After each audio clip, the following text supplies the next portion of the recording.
Ici, nous explorons les profondeurs de l'âme pour donner un sens à votre histoire. Parfois, juste avant que tout change, juste avant que la vie prenne un tournant que l'on n'avait pas prévu, juste avant d'entrer dans cette phase que l'on presse depuis longtemps sans pouvoir la nommer, il y a des signaux psychologiques, des marqueurs intérieurs que Carl Jung avait identifiés avec une précision remarquable. Et si tu sais les reconnaître, tu peux comprendre que quelque chose de grand est en train de se préparer en toi, silencieusement, profondément, inexorablement. Ce ne sont pas des signes extérieurs, pas des événements spectaculaires, pas de la chance qui tombe du ciel. Ce sont des transformations intérieures, des mutations dans ta psyché, dans ta façon de percevoir, de ressentir, d'habiter le monde. Jung les appelait les signes de l'individuation avancée. Les marques que tu es en train de devenir pleinement toi-même peut être pour la première fois de ta vie. Et voici ce qui est fascinant. Ces signes ne ressemblent pas à ce qu'on imagine. Ce ne sont pas toujours des sensations agréables. Parfois, c'est même profondément inconfortable, déstabilisant, presque effrayant. Parce que le processus de transformation nécessite d'abord la destruction de l'ancien, la mort symbolique avant la renaissance. Jung observait que ses patients traversaient souvent une phase particulièrement difficile juste avant leur plus grande percée, une période d'inconfort, de questionnement, de dissolution de l'ancien moi. Et puis soudain, quelque chose se brisait dans le bon sens. Une clarté émergeait, une force nouvelle, une vie enfin alignée avec leur vrai soi. Ils entraient dans leur meilleure phase, non pas parce que les circonstances avaient changé, mais parce que eux avaient changé. Dans cette exploration, je vais te révéler les 7 signes psychologiques selon Jung. Tu es sur le point d'entrer dans la meilleure phase de ta vie. Si tu reconnais au moins 3 de ces signes en toi actuellement, quelque chose de puissant est en train de se préparer. Ta transformation est en cours. Ta meilleure vie t'attend de l'autre côté. Je m'appelle Destin. Et il y a quelques années, j'ai vécu ce qui me semblait être la pire période de mon existence. Ou du moins, c'est ce que je croyais à l'époque. Tout s'effondrait. Mes certitudes, mes plans, mon identité, je me sentais perdu, fragmenté, comme si ma vie se désintégrait en milliers d'éclats que je ne parvenais plus à rassembler. Mais avec le recul, avec la compréhension de Jung, j'ai réalisé quelque chose d'essentiel. Ce n'était pas une fin, c'était un passage, une métamorphose. La chenille doit se dissoudre complètement dans le cocon avant de devenir papillon. J'étais dans le cocon et je ne le savais pas encore. Tous les signes que je vais te révéler aujourd'hui, je les ai vécus pendant cette période. L'inconfort avec l'ancien moi, le questionnement profond, l'attraction irrésistible vers la solitude, le détachement progressif des opinions extérieures. À l'époque, je pensais que quelque chose n'allait pas, que je régressais, que je perdais pied. Mais Jung m'a montré que c'était exactement l'inverse. J'étais en train de grandir, de me transformer, d'entrer dans ma vraie vie. Et effectivement, après cette période, tout a changé. Pas les circonstances extérieures d'abord, mais moi. Ma clarté, mon alignement, ma puissance intérieure. Et ensuite, ma vie extérieure a suivi naturellement. Si tu traverses une période difficile actuellement, si tu te sens dans le chaos, reste avec nous, parce que nous allons t'aider à voir que ce chaos pourrait être le signe que tu es sur le point d'émerger dans ta meilleure version. Maintenant, découvrons ensemble le premier signe. Le premier signe que tu es sur le point d'entrer dans ta meilleure phase, c'est que tu regardes ton ancien moi et tu ne te reconnais plus. Les choses qui te passionnaient avant te laissent indifférent. Les relations qui te nourrissaient te semblent soudainement vides, comme des coquilles sans substance. Les ambitions qui te motivaient paraissent creuses, presque étrangères. Jung appelait cela la dissolution de l'ancien moi. Ce n'est pas de la dépression, même si ça peut y ressembler en surface. C'est une transformation identitaire profonde. Tu n'es plus la personne que tu étais, mais tu n'es pas encore complètement la personne que tu deviens. Tu es dans l'entre-deux. Et cet entre-deux est l'un des espaces les plus inconfortables que l'être humain puisse traverser, parce qu'il n'offre ni le confort du passé, ni la certitude de l'avenir. Beaucoup de gens paniquent à ce stade. Ils pensent qu'ils perdent leur identité, qu'ils sont en crise existentielle, qu'ils doivent faire quelque chose pour arrêter cette dissolution. Alors, ils essaient de revenir à l'ancien moi, de ressusciter les vieilles passions, les anciens rôles, les identités familières. Mais ça ne fonctionne pas, parce que cette peau a été muée. Tu ne peux pas la remettre, aussi rassurante qu'elle ait été. Jung dirait simplement, c'est exactement là où tu dois être. Cette dissolution est nécessaire. Tu ne peux pas devenir nouveau sans d'abord lâcher l'ancien. Le papillon ne peut pas garder son identité de chenille. Il doit se transformer entièrement, cellulairement, dans chaque fibre de son être. Et c'est précisément ce qui se passe en toi, à un niveau que ton mental conscient ne peut pas encore pleinement saisir. Le signe que cette dissolution est saine, c'est qu'en même temps que tu perds l'ancien, tu ressens des aspirations nouvelles, subtiles, peut-être, pas encore tout à fait claires, mais présentes, persistantes, comme une lumière qui filtre sous une porte fermée, des intérêts nouveaux qui t'attirent sans raison apparente, des curiosités que tu n'avais jamais connues, des valeurs qui émergent et qui ne ressemblent pas à celles qu'on t'a enseignées. C'est ton vrai soi qui commence à se révéler. Jung observait que cette phase durait généralement quelques mois, parfois plus d'1 an. C'est le temps que prend l'inconscient pour réorganiser la psyché, pour créer une nouvelle structure identitaire plus authentique, plus alignée avec ton être profond, plutôt qu'avec les attentes sociales qu'on t'a imposées depuis l'enfance. Si tu vis cela actuellement, ne résiste pas. Laisse l'ancien mourir avec dignité. Laisse le nouveau émerger à son propre rythme. Fais confiance au processus. Même si tu ne sais pas encore qui tu deviens, ton inconscient le sait. Et il te guide silencieusement vers ta prochaine forme. Arrête-toi une seconde. Respire. Sans cela. Il y avait une architecte, 52 ans, qui avait passé 20 ans à construire sa carrière autour d'un style précis, d'une réputation soigneusement entretenue, d'une identité professionnelle qui lui avait tout coûté et tout apporté en même temps.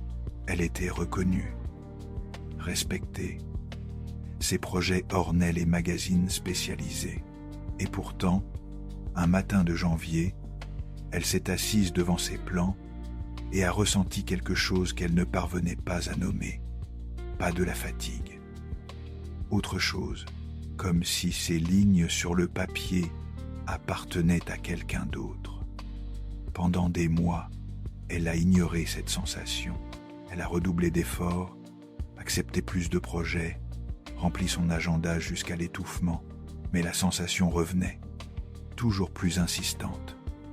Une sorte de serrement dans la poitrine chaque matin en ouvrant son carnet de croquis, une impression croissante de jouer un rôle dans une pièce de théâtre dont elle aurait oublié le sens.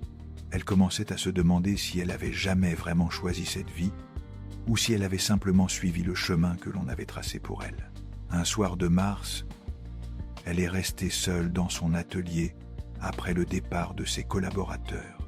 Elle a regardé les maquettes alignées sur les étagères, les récompenses encadrées sur les murs. Et au lieu de la fierté habituelle, elle n'a ressenti qu'un vide étrange, presque serein. Quelque chose en elle a lâché, silencieusement, sans drame. Elle n'a pas tout abandonné du jour au lendemain, mais elle a commencé à explorer. L'écriture d'abord, puis le travail avec des communautés rurales sur des projets d'habitat durable. 2 ans plus tard, Son cabinet avait une orientation entièrement nouvelle, ancrée dans des valeurs qu'elle n'aurait pas su nommer 10 ans auparavant. Ce que l'inconfort de cet architecte révélait, ce n'était pas une crise, c'était une invitation. Son soi profond avait simplement cessé de se taire. Le deuxième signe, c'est que tu ressens un besoin intense de solitude, pas de l'isolement dépressif, pas le repli de quelqu'un qui souffre et qui fuit, mais de la solitude créatrice, régénératrice, transformatrice. Tu as besoin de temps seul, de silence véritable, d'espace pour réfléchir, pour sentir, pour devenir ce que tu es en train de devenir. Jung lui-même se retirait régulièrement dans sa tour à Bollingen, au bord du lac de Zurich, loin des villes, loin des obligations sociales, dans le silence de la nature et de la pierre.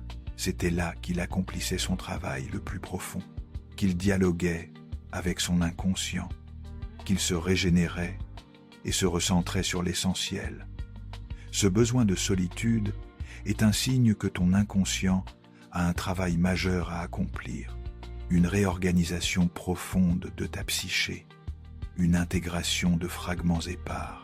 Et il ne peut pas faire ce travail dans le bruit, dans la distraction perpétuelle, dans les sollicitations constantes de notre monde hyperconnecté. Il a besoin de silence, d'espace, de temps non fragmenté. Les gens autour de toi ne comprendront pas toujours. Ils interpréteront ton retrait comme un rejet, ta solitude comme de la tristesse, ton silence comme de l'hostilité. Mais toi, tu sais intérieurement la différence.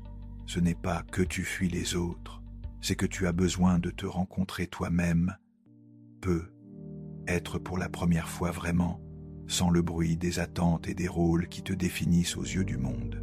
Jung dirait que cette solitude est sacrée. C'est l'espace où tu touches ton soi profond, où tu reçois les intuitions qui ne parviennent jamais à se frayer un chemin dans le vacarme du quotidien, où tu intègres les leçons que l'expérience t'a données, où tu te régénères, non pas pour fuir la vie, mais pour y retourner plus entier. Sans cette solitude, la transformation ne peut pas se compléter. Tu resterais dispersé, fragmenté, entre 1000 sollicitations, incapable d'atteindre la profondeur où se joue ta véritable métamorphose. Honore ce besoin. Protège ce temps de solitude comme quelque chose de précieux, car c'est précisément ce qu'il est. Même si tu dois décevoir certaines personnes, même si tu dois dire non à des invitations, même si tu dois expliquer l'inexplicable à ceux qui n'ont jamais ressenti ce besoin-là. Ta transformation est plus importante que leur confort momentané. Et une fois qu'elle sera suffisamment avancée, tu pourras revenir vers les autres différemment, plus entier, plus authentique, plus capable de connexions véritables qui ne dépendent plus de la performance ou du masque social. Maintenant, quelque chose se déplace dans cette exploration. Parce que comprendre ces signes intellectuellement n'est qu'un premier pas. Le vrai travail se passe à l'intérieur de toi. Fais une pause maintenant. Pose les 2 pieds à plat sur le sol. Sens le contact, la stabilité, le poids de ton corps qui repose. Respire lentement, profondément, en laissant le ventre se gonfler avant la poitrine. Retiens quelques secondes, puis expire. Lentement, complètement, pense à ce besoin de solitude. Est-ce que tu le reconnais en toi? Pas comme une idée abstraite, mais comme une sensation physique. Peut être une légère tension dans les épaules quand tu es entouré depuis trop longtemps. Peut être un vide dans la poitrine quand tu n'as pas eu de temps véritablement seul depuis des jours. Observe simplement. Ne juge pas ce que tu trouves. Respire encore une fois, lentement. Laisse cette observation se déposer en toi. Quand tu es prêt, continue. Le 3e signe, c'est que les synchronicités se multiplient dans ta vie. Des coïncidences improbables. des rencontres au timing si parfait qu'elles semblent impossibles, des livres qui tombent entre tes mains, exactement au moment où tu as besoin de leur message, des événements qui semblent orchestrés de l'intérieur pour te guider, comme si une intelligence invisible arrangeait les pièces du puzzle de ta vie. Jung observait que les synchronicités augmentaient de façon dramatique lors des périodes de transformation profonde. Et il y avait une raison précise à cela. Quand ton inconscient est activé, quand il travaille intensément à la réorganisation de ta psyché, il influence ta perception de façon profonde. Tu deviens attentif à des détails que tu aurais ignorés auparavant. Tu remarques des patterns, des correspondances, des résonances qui existaient peu, être toujours, mais que tu n'étais pas encore en état de percevoir. Et peut être, à un niveau que nous comprenons encore imparfaitement, ton inconscient influence même les événements extérieurs, attire vers toi ce dont tu as besoin pour ta prochaine évolution. Ces synchronicités sont des signaux, pas des signes superstitieux, pas de la pensée magique, de la psychologie profonde. Ton inconscient communique à travers des symboles, des coïncidences significatives, des patterns qui émergent de façon répétée jusqu'à ce que tu les remarques et les prennes en compte. Sois attentif, note ces synchronicités. Elles portent souvent des messages, des orientations, des confirmations que tu es sur le bon chemin, même quand tu ne le vois pas encore clairement.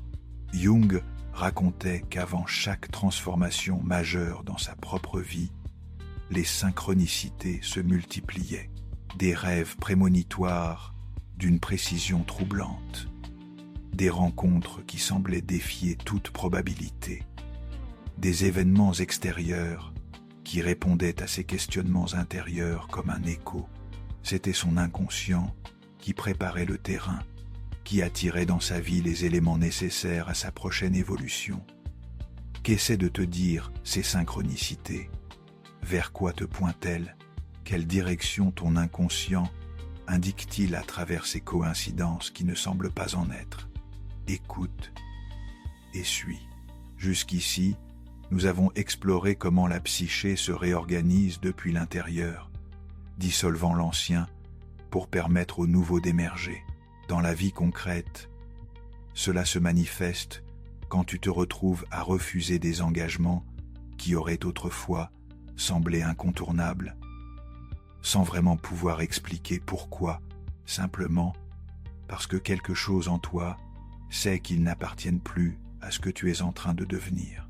Mais il y a quelque chose que nous n'avons pas encore exploré.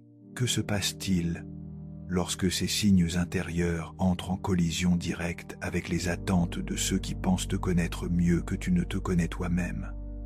Le quatrième signe, et c'est un signe majeur, l'un des plus libérateurs et des plus mal compris, c'est que tu cesses de chercher la validation externe. Les opinions des autres perdent progressivement leur pouvoir sur toi. Tu ne te demandes plus constamment ce qu'ils vont penser, si tu vas être jugé, si tu vas être approuvé, si tu es à la hauteur de leurs attentes. Jung appelait cela la libération de la persona. La persona, dans la psychologie jungienne, c'est le masque social que nous portons pour nous conformer aux attentes de notre entourage, de notre milieu, de notre époque. Nous passons souvent toute notre première vie adulte à construire et à polir ce masque, à le perfectionner, à nous y identifier au point de confondre le masque avec le visage qu'il recouvre. Mais arrive un moment dans l'individuation où ce masque commence à peser, où l'énergie qu'il faut déployer pour le maintenir devient insoutenable, où tu commences à percevoir la distance entre ce que tu montres et ce que tu es. Cette libération ne signifie pas que tu deviens arrogant ou indifférent aux autres. Ça ne signifie pas que les relations cessent d'avoir de l'importance pour toi.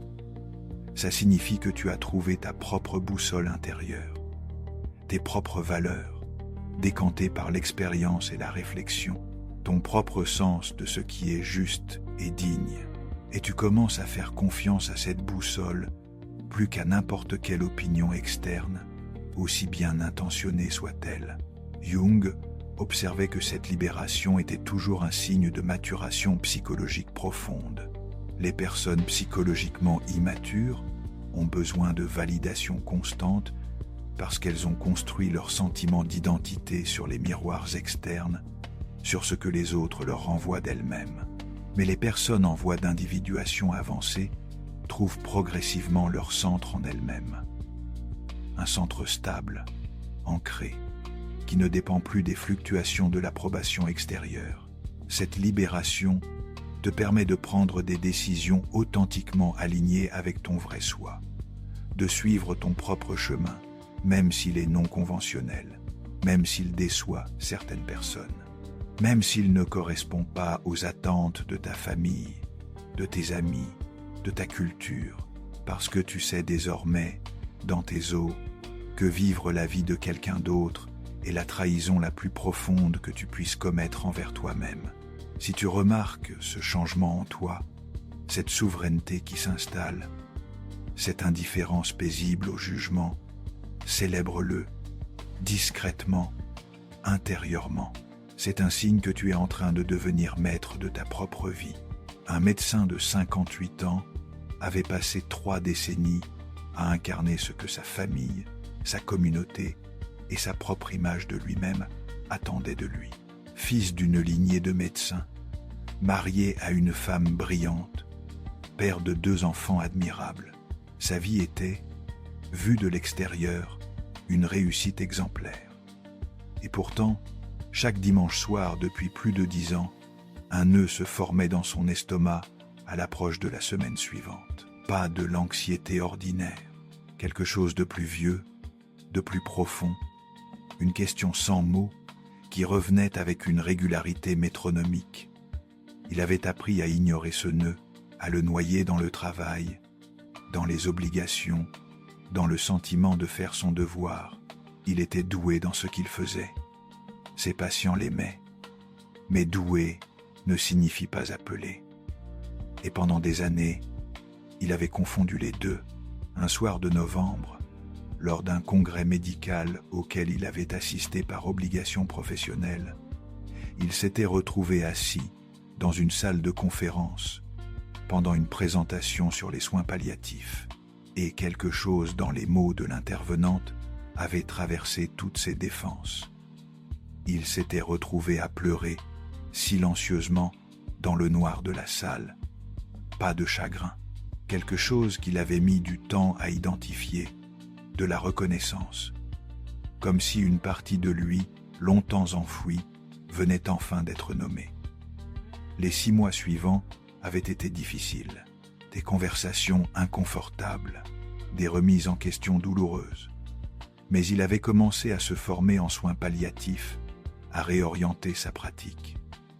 Sa famille avait eu peur, puis accepté. Certains collègues avaient froncé les sourcils. 5 ans plus tard, il travaillait dans une unité de soins palliatifs et disait souvent que c'était là qu'il avait, pour la première fois, l'impression d'être vraiment à sa place. Ce que révèle cette histoire, c'est que l'approbation externe peut coexister pendant des décennies avec une trahison silencieuse de soi-même, et que la libération commence toujours par une larme qu'on n'attendait pas. Le 5e signe, c'est que tu commences à intégrer ton ombre consciemment.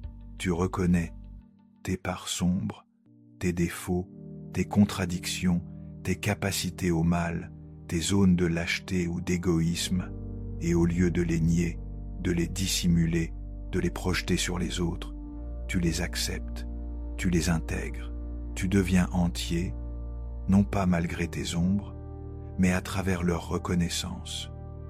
Jung disait que l'intégration de l'ombre était le tournant le plus crucial de toute l'individuation. Tant que tu nies ton ombre, tu restes fragmenté, en guerre silencieuse avec toi-même. Tu dépenses une énergie considérable à maintenir la fiction d'une identité exclusivement lumineuse, honorable, vertueuse. et cette énergie te manque pour vivre, pour créer, pour aimer. Mais quand tu commences à reconnaître ton ombre, quand tu peux dire, sans te flageller, sans te perdre dans la honte, mais simplement, avec honnêteté, oui, je suis capable de jalousie, de cruauté, de manipulation, de lâcheté, alors quelque chose de remarquable se produit. Tu deviens unifié, cohérent, complet. Cette intégration se manifeste de façon très concrète. Tu arrêtes de projeter sur les autres.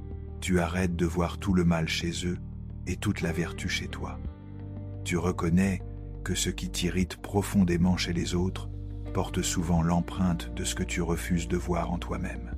Et cette reconnaissance, bien qu'inconfortable, est profondément libératrice. Voici quelque chose d'essentiel que Jung avait observé. Les personnes qui intégraient leur ombre devenaient étrangement plus lumineuses. Pas malgré leur reconnaissance de l'ombre, mais précisément à cause d'elle. Parce qu'elles n'avaient plus à gaspiller d'énergie à réprimer, à nier, à projeter. Toute leur énergie psychique devenait disponible pour créer, pour aimer, pour construire, pour vivre pleinement. Respire. Laisse cela se déposer. Si tu es en train de faire ce travail d'ombre actuellement, si tu regardes tes parts sombres en face avec honnêteté et sans condamnation, c'est l'un des signes les plus puissants qui soit. Tu es sur le point de devenir beaucoup plus intégré, beaucoup plus fort, beaucoup plus authentiquement toi-même. Et ta vie extérieure va nécessairement refléter cette intégration. Maintenant, une pratique pour t'aider à entrer dans ce territoire. Trouve un endroit tranquille où tu ne seras pas dérangé pendant quelques minutes. Assieds-toi confortablement, le dos droit mais pas rigide. Ferme les yeux. Pense à une personne dans ta vie, quelqu'un dont le comportement t'irrite, t'agace, te met mal à l'aise. Ne cherche pas à analyser pourquoi. Laisse simplement cette personne apparaître dans ton esprit. Maintenant, pose-toi cette question, doucement, sans violence. Est-ce qu'il m'arrive, à moi, de faire quelque chose de similaire, dans certaines circonstances, dans certains contextes, avec certaines personnes? Ne réponds pas immédiatement. Laisse la question faire son chemin. Respire lentement, sans ce qui se passe dans ton corps. Une contraction, une résistance peut être une reconnaissance subtile, comme un frisson intérieur. Ce n'est pas une accusation, c'est une invitation à l'honnêteté. L'ombre n'est pas ton ennemi. C'est une partie de toi qui attend d'être reconnue. 3 respirations profondes, puis reviens. Jusqu'ici, nous avons exploré comment la dissolution de l'ancien moi, la solitude créatrice, les synchronicités, la libération du regard des autres et l'intégration de l'ombre forment ensemble les conditions d'une transformation profonde. Dans la vie réelle, ces 5 signes se manifestent souvent simultanément, créant une période qui ressemble à un tremblement de terre intérieur. Tout semble instable, mais c'est précisément cette instabilité qui indique que les fondations d'une vie plus authentique sont en train d'être posées. Mais voici ce que nous n'avons pas encore abordé. Comment sait-on que cette période de dissolution touche à sa fin? Comment reconnaît-on le moment où l'on commence vraiment à émerger? Le 6e signe, c'est qu'une clarté commence à émerger. Après des mois, peut être des années de confusion, de questionnement, d'incertitudes qui semblaient sans fond, soudain, tu commences à voir plus clair sur qui tu es réellement, sur ce que tu veux vraiment, au-delà des conditionnements et des attentes héritées, sur ton chemin unique, celui qui n'appartient qu'à toi. Jung appelait cela la révélation du soi, le soi avec un S majuscule. Ton essence profonde, ton mythe personnel, ta raison d'être au monde, celle qui ne peut pas être empruntée à quelqu'un d'autre, qui ne peut pas être prescrite par la société ou la famille. Ce n'est pas une révélation intellectuelle, pas quelque chose que tu construis par la pensée logique ou que tu atteins par l'analyse rationnelle. C'est une connaissance ressentie, viscérale, certaine d'une certitude qui ne ressemble à aucune autre. Tu sais simplement, sans toujours pouvoir l'expliquer à ceux qui te demandent de justifier. Cette clarté émerge de l'inconscient. Après tout le travail que tu as accompli, toute l'introspection, toute l'intégration, tout le silence que tu t'es accordé, ton inconscient a réorganisé ta psyché. Il a trié, décanté, intégré. Et maintenant, il te révèle la nouvelle structure qui a émergé de ce processus, la nouvelle direction, le nouveau sens. Jung observait que cette clarté arrivait souvent de façon soudaine après une longue période d'obscurité, comme si l'inconscient avait travaillé dans le noir pendant des mois, dans un silence que le conscient interprétait à tort comme de l'absence ou de l'échec. Et puis soudain, quand le travail était suffisamment avancé, une lumière s'allumait, et tout ce qui semblait chaos prenait un sens nouveau, une cohérence inattendue. Cette clarté se manifeste concrètement. Tu sais maintenant quelles relations garder et lesquelles laisser partir avec grâce. Tu sais quelle direction prendre professionnellement, même si le chemin n'est pas encore entièrement tracé. Tu sais quelles valeurs sont vraiment les tiennes, distillées de toute une vie d'expérience. Tu sais ce qui compte et ce qui est superflu, et cette distinction te libère d'un poids immense. C'est une boussole intérieure qui s'est enfin calibrée. Si tu commences à ressentir cette clarté, même par bribes, même de façon partielle et intermittente, c'est un signe extraordinaire. Ça signifie que ta transformation est bien avancée, que tu es sur le point d'émerger, que ta meilleure phase approche. Non pas comme une récompense venue de l'extérieur, mais comme le fruit naturel du travail profond que tu as accompli. Une femme de 47 ans, traductrice de littérature, avait passé les 3 dernières années dans ce qu'elle décrivait comme un brouillard épais. Après la fin d'un mariage de 20 ans, elle s'était retrouvée dans un appartement qu'elle ne reconnaissait pas, avec une vie qu'elle devait reconstruire de zéro, mais sans savoir à partir de quelle fondation. Elle avait essayé tout ce que ses amis lui conseillaient, des voyages, des thérapies, des applications de méditation, des livres de développement personnel. Rien ne semblait percer le brouillard. Pendant 2 ans, elle avait maintenu sa vie par la force de l'habitude, comme quelqu'un qui avance dans le noir en tâtonnant le mur pour ne pas tomber. Elle se levait, travaillait, dormait, mais elle ne se sentait présente à rien. Une sorte d'engourdissement global, comme si quelque chose en elle attendait quelque chose sans savoir quoi. Un matin d'avril, elle avait ouvert un carnet qu'elle n'avait pas touché depuis des mois et avait commencé à écrire. Pas pour s'analyser, pas pour se comprendre, juste parce qu'une impulsion était là. Et pendant qu'elle écrivait, quelque chose s'était fissuré doucement dans sa poitrine. Une chaleur discrète, une direction qui s'esquissait, non pas dans les mots qu'elle écrivait, mais derrière eux, entre eux. Elle n'avait pas eu de grande révélation ce matin-là.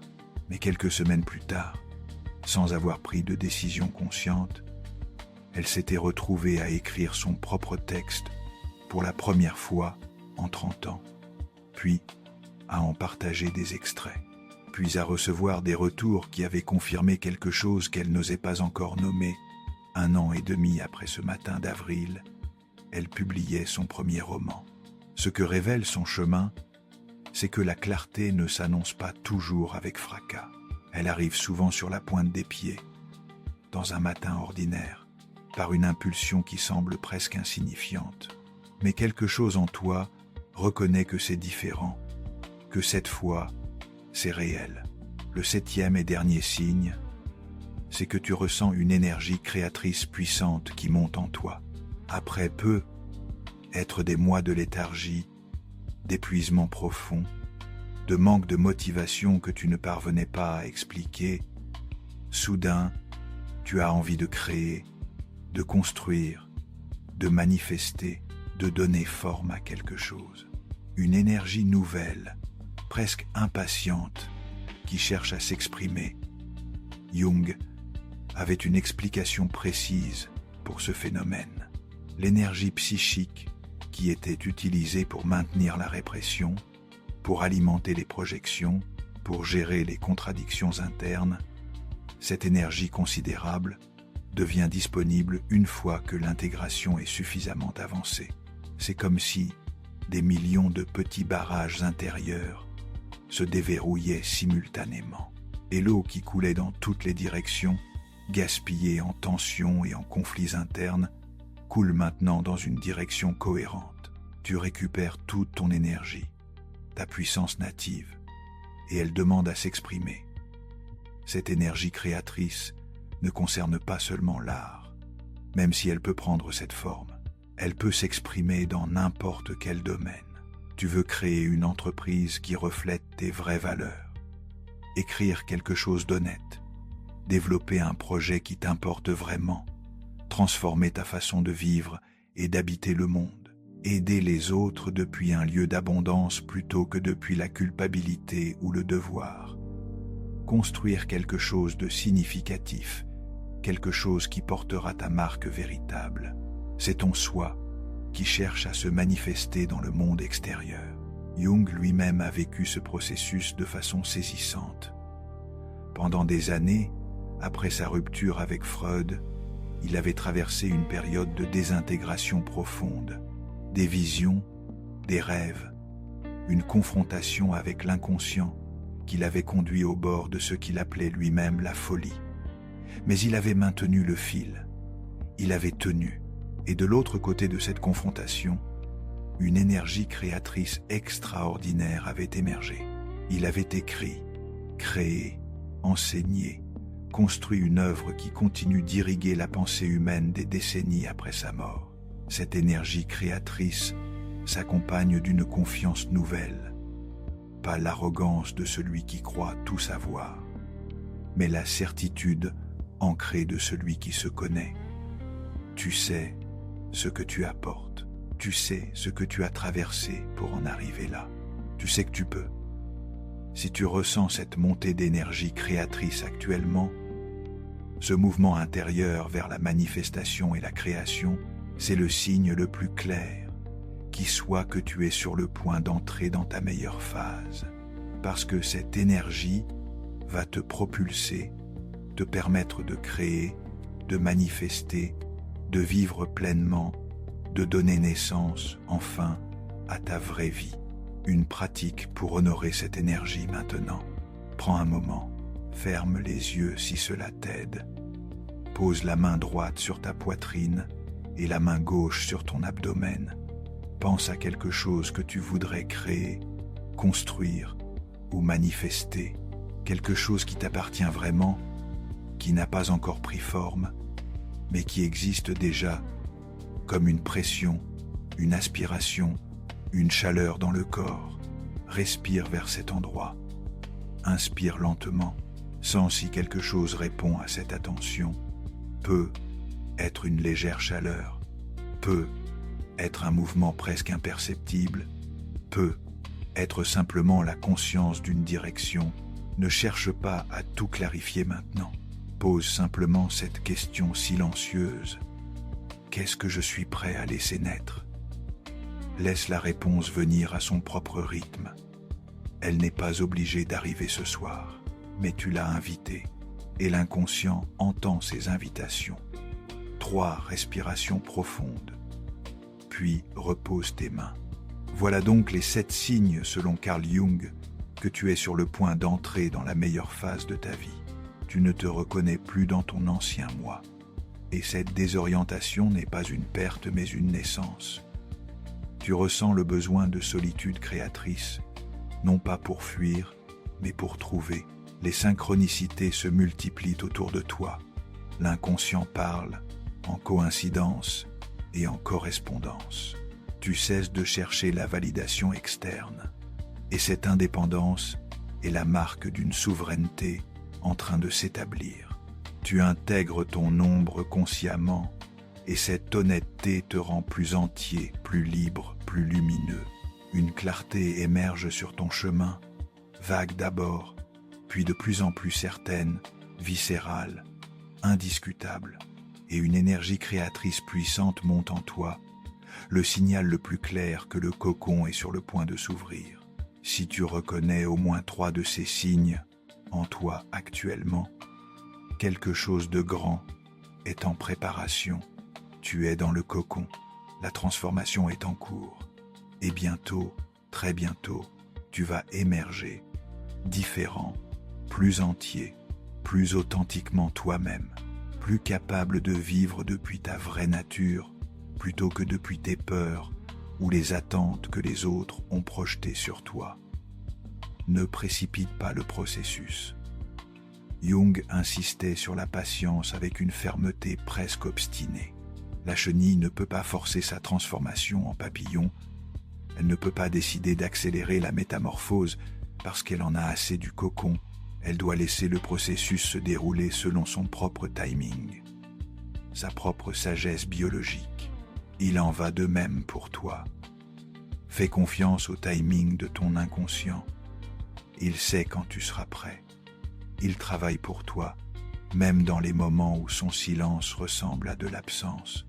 Et sache aussi que cette meilleure phase ne signifie pas que tout sera facile. Ça signifie que tu seras aligné, que tu vivras depuis ton vrai soi, que tes actions découleront de ton essence plutôt que de tes peurs, que tes relations seront fondées sur l'authenticité plutôt que sur le besoin.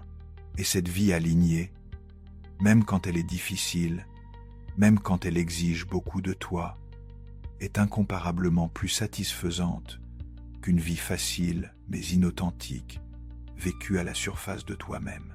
Si cette exploration a résonné en toi, si tu reconnais ces signes dans ce que tu traverses actuellement, je t'invite à laisser un commentaire.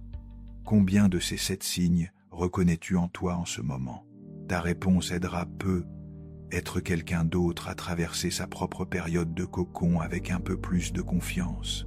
Et souviens-toi, si tu traverses le chaos actuellement, si tu te sens dans l'obscurité du cocon sans voir encore la sortie, c'est peu être précisément parce que tu es sur le point de voler. Ta meilleure phase t'attend de l'autre côté de cette dissolution.